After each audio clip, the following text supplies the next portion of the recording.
Hi guys, this is Mommy Lisa. So, syempre, medyo kagigising lang natin guys. At ginising ako ng Ras kasi meron daw siyang ginawang scrapbook. So, let me see your scrapbook. Scripted kayo. Scripted? Pasaway ka. Hindi kayo ginising Ay, hindi ako ginising. So, tingnan natin. So, ito na ang ginawa ni Ras. Okay. Mga natatanging Pilipino. Larangan ng sports. Wala kayo. Badminton. Volleyball, basketball. Isa lang. Akin badminton. Yung mga sikat. Badminton akin. Heidelin. Yun. Heidelin Diaz. Oo nga, no. Galing nga. Galing Saan mo siya mula. sikat? Diba yung ano siya? Volleyball. Champion siya sa ano?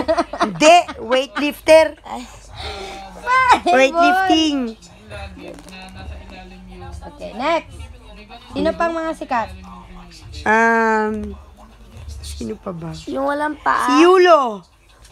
Bakit ka serisan? Balito, mali.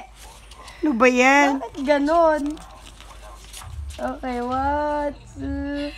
Nakita ko na eh. Yulo nga. Yes, Yulo. Yulo. Yulo. Ay naging sikat saan? Sa Olympics. gymnastics. Ayun, gymnastics. Ikaw kumuha, hindi mo alam? Ilan ang gold niya? Dalawa. Isa. Dalawa. Dalawa. Kayo nagsabi, di nyo alam?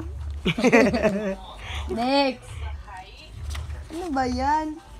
Bakit ano? Kumuha nun, hindi mo alam. Bakit ganun? Kayo nagsagot, di nyo alam kung ano tayo. Yabok. Alam mo naman. Balik tayo doon kay ate. Next. Okay. Larangan ng sining at panitikan. Ano yung panitikan? Si Jose Rizal. Panitikan pagsulat naman yan. Ano ang dalawa? Stop nyo na. Okay, next. Larangan ng pagiging Aligi ng ilaw ng tanganan. Mami.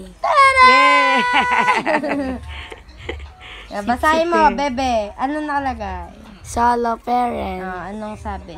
Si Elizabeth Valero ay aking ina. Siya ay solo parent. Mula noong 2013 kung saan iniwan kami ng aming ama. Hindi mapagkakaila na kinakaya at kakayanin niyang buhayin kaming tatlo ng aking ate at kuya. Lubos kong na-appreciate ang lahat ng kanyang mga pagod sa araw-araw. Walang ibang makakapantay sa pagod at hirap ng isang solong ina. Gagawin ko ang lahat ng aking makakaya para makabawi sa natatanging Pilipinong ito. Walang ibang mas mapapahanga ako maliban sa aking ina. Ang mga natatanging Pilipino. Guling naman ng ano. Re-report mo yan? Hindi, sibigay lang kayo mo. Ayun nga, re-report ko. Sige na guys, yun lang. Nung tunog yung